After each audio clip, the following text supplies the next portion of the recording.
过是因为很慢过。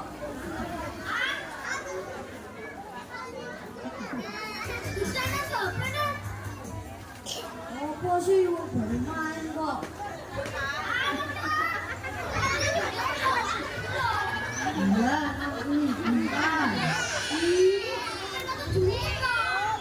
Wis,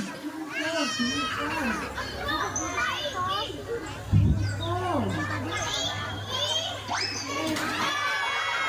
Alah, kowe sih. Ngomong apa kok? Ada apa ini?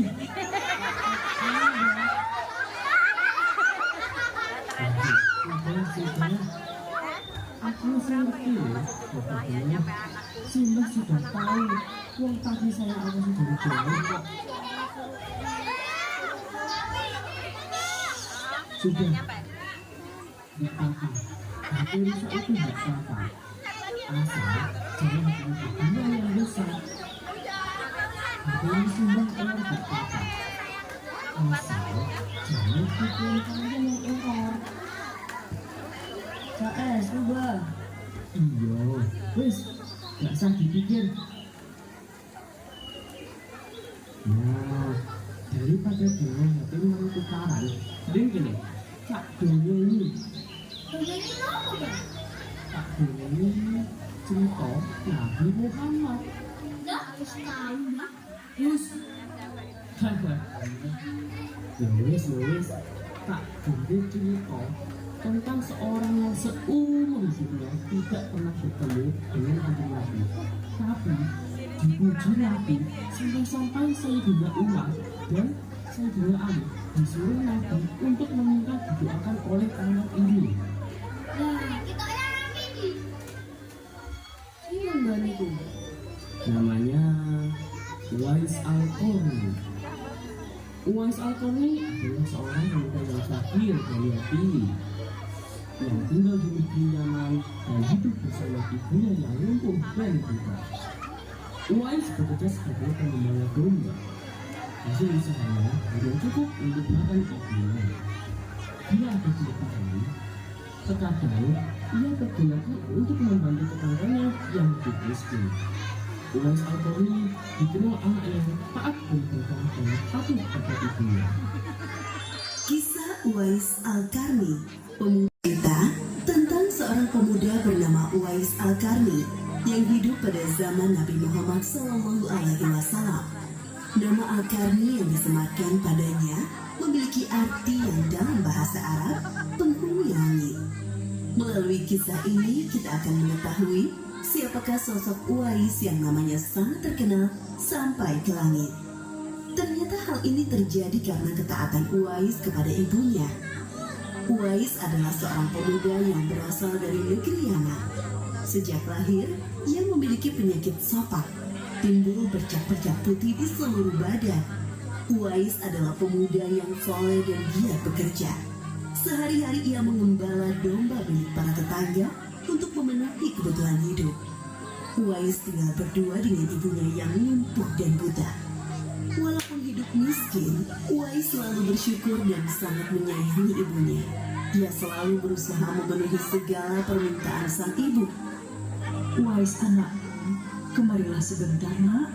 Baik ibu, apakah ada yang engkau butuhkan? Anakku sayang, mungkin hidup ibu sudah tak akan lama lagi. Ada satu keinginan ibu yang ingin sekali terwujud. Jangan berkata seperti itu ibu. Katakan padaku, apa permintaan ibu itu? Sebelum saat itu tiba, ibu ingin melaksanakan haji. Mendengar perkataan ibunya, Uwais hanya termenung sambil berpikir. Aku sangat ingin mewujudkan permintaan ibu. Mohon ibu bersabar sampai saat itu tiba. Aku akan mencari cara agar kita bisa pergi ke Mekah untuk melaksanakan ibadah haji. Oh, terima kasih nak. Ibu Uwais sangat bahagia dan memeluk Uwais sampai menangis. Ya Allah, bagaimana cara hamba membawa ibu hamba yang lumpuh dan buta untuk pergi ke Mekah? Sedangkan jarak dari Yaman ke Mekah sangat jauh, melewati padang pasir yang tandus. Biasanya orang-orang pergi ke sana menggunakan unta. Seekor domba pun aku tidak punya, apalagi unta. Uwais terus berpikir dan akhirnya menemukan suatu ide.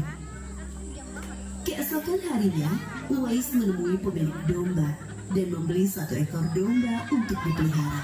Namun uangnya hanya cukup untuk membeli 1 ekor anak domba yang kecil. Setiap hari Uwais menggendong anak domba itu naik turun bukit. Orang-orang yang lewat tertawa melihat tingkah Uwais. Hei, coba lihat Uwais itu. Apa yang dilakukannya dengan anak domba itu? Dasar orang aneh. Uwais gila, Uwais sudah gila. Uwais tidak mendengarkan cemoohan dari orang-orang. Saat ini yang ada di pikirannya adalah ibunya. 8 tahun berlalu dan tibalah pada musim haji. Anak domba Uwais semakin bertambah besar. Beratnya mencapai 100 kg. Begitu pula dengan Uwais. Badannya semakin kekar dan bertenaga.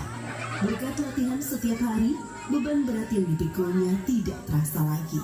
Sekarang semua orang tahu bahwa apa yang dilakukan Uwais adalah bentuk pengorbanannya kepada sang ibu. Uwais menggendong ibunya sambil berjalan kaki dari Yaman menuju Mekah. Subhanallah, alangkah besar cinta Uwais kepada ibunya itu. Sesampai di Mekah, Uwais tetap menggendong ibunya untuk bertawaf di Ka'bah. Di hadapan Ka'bah, ibu dan anak itu berdoa. Ya Allah, ampunilah semua dosa ibu. Bagaimana dengan dosamu, anakku? Dengan terampuninya dosa ibu, maka ibu akan masuk surga. Cukuplah ridho ibu yang mengantarkanku ke surga. Allah Subhanahu wa Ta'ala mendengar percakapan ibu dan anak laki-lakinya. Seketika itu penyakit sopak yang dideritanya sembuh. Hanya tertinggal 1 bulatan putih di telapak tangannya. Terima kasih ya Allah.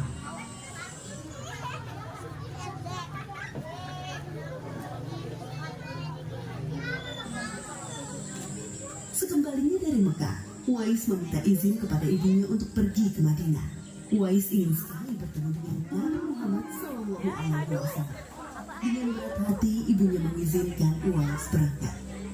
Setelah urusanmu selesai, cepat pulang ya nak.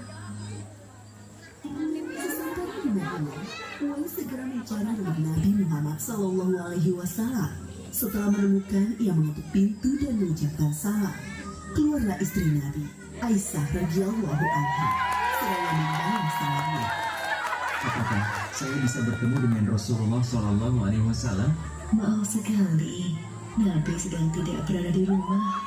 Beliau sedang berperang dan tidak tahu pasti kapan kembali. Mungkin sebulan atau beberapa bulan lagi. Uwais dihadapkan pada 2 pilihan, menunggu kedatangan Nabi atau segera pulang ke Yaman. Bayangan sang ibu yang telah muncul di benaknya. Baiklah kalau begitu, saya pamit. Ada seorang ibu yang tidak bisa saya tinggal lama-lama di rumah. Sampaikan salam saya kepada Rasulullah Shallallahu Alaihi Wasallam jika beliau sudah kembali dari perang. Terima kasih. Uwais kembali ke Yaman dengan perasaan haru dan sedih. Di satu sisi Uwais sangat ingin bertemu dengan Nabi Muhammad SAW, namun di sisi lain ia sangat mengkhawatirkan kondisi ibunya. Akhirnya ia memilih untuk segera pulang ke Yaman. Peperangan telah usai dan Nabi Muhammad SAW pulang ke Madinah. Aisyah radhiyallahu anha menceritakan perihal pemuda yang mencari beliau. Nabi mengatakan bahwa Uwais adalah pemuda yang sangat taat kepada ibunya. Karena ketaatan kepada ibunya itu, nama Uwais sangat terkenal di kalangan penduduk langit. Seperti tersebut dalam hadis Sahih Muslim Syarah An-Nawawi nomor 2542, dikatakan bahwa sebaik bi'in adalah Uwais Al-Qarni. Saat Nabi Muhammad SAW berbincang-bincang dengan Umar bin Khattab dan Ali bin Abi Thalib, beliau menceritakan tentang sosok Uwais. Apabila kalian bertemu dengan Uwais, mintalah doa dan istighfar kepadanya. Dia adalah penghuni langit. Perhatikan di telapak tangannya ada tanda berwarna putih. Dulu sejak lahir ia menderita penyakit sopak. Namun atas kesalehan dan ketaatan kepada ibunya, Allah Subhanahu wa Ta'ala menyembuhkan penyakitnya. Begitulah kisah Umar bin Khattab dan Ali bin Abi Thalib, beliau menceritakan tentang sosok Uwais.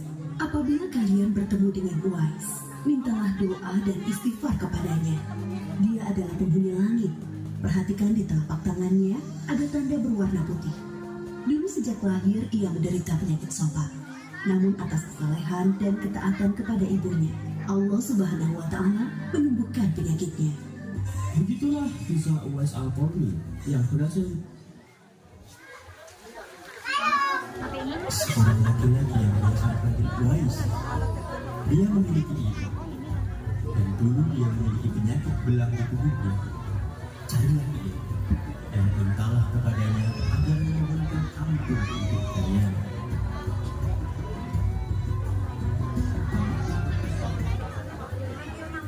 Ya Ali, sampai sekarang aku masih memikirkan pesan Nabi tentang orang Yaman itu. Begitu juga aku ya Amirul Mukminin. Aku penasaran siapa sebenarnya Uwais yang disebut-sebut Rasulullah dulu. Assalamualaikum ya Amirul Mukminin. Waalaikumsalam warahmatullahi wabarakatuh. Hubungan dari mana kalian? Kami rombongan dari Kufa ya Amirul Mukminin. Kufa? Adakah di antara kalian yang berasal dari Qom? Adakah di antara kalian orang yang bernama Uwais? Uwais, Uwais yang pengembala. Suruhan kita.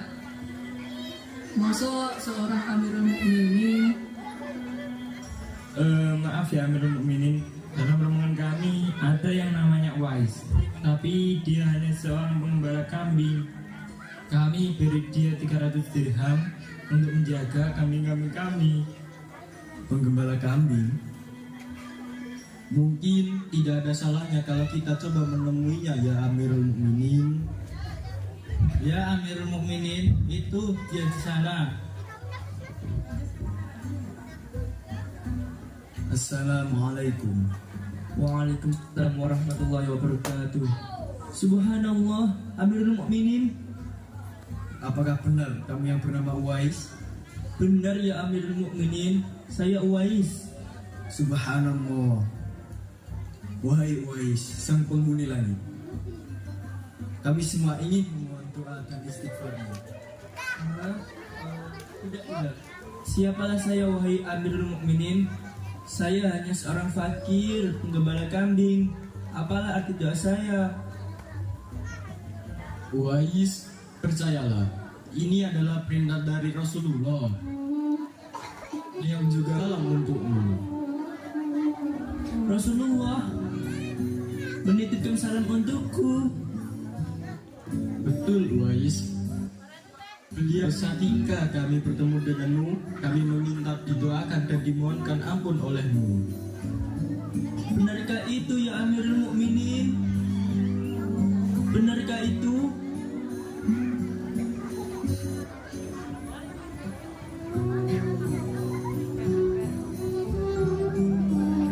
sungguh besar kerinduan Uwais kepada baginda Nabi Muhammad SAW. Sehingga begitu mendengar berita bahwa dia mendapat salam dari Nabi, berlinanglah air matanya. Tak kuasa menahan haru dan bahagia. Itulah kisah tentang Uwais Al-Qarni yang memberikan pelajaran kepada kita bahwa meskipun kita tidak pernah bertatap muka dengan Nabi Muhammad SAW secara langsung, dengan berbakti kepada orang tua kita itu menjadi bukti kecintaan kita kepada baginda Rasulullah SAW.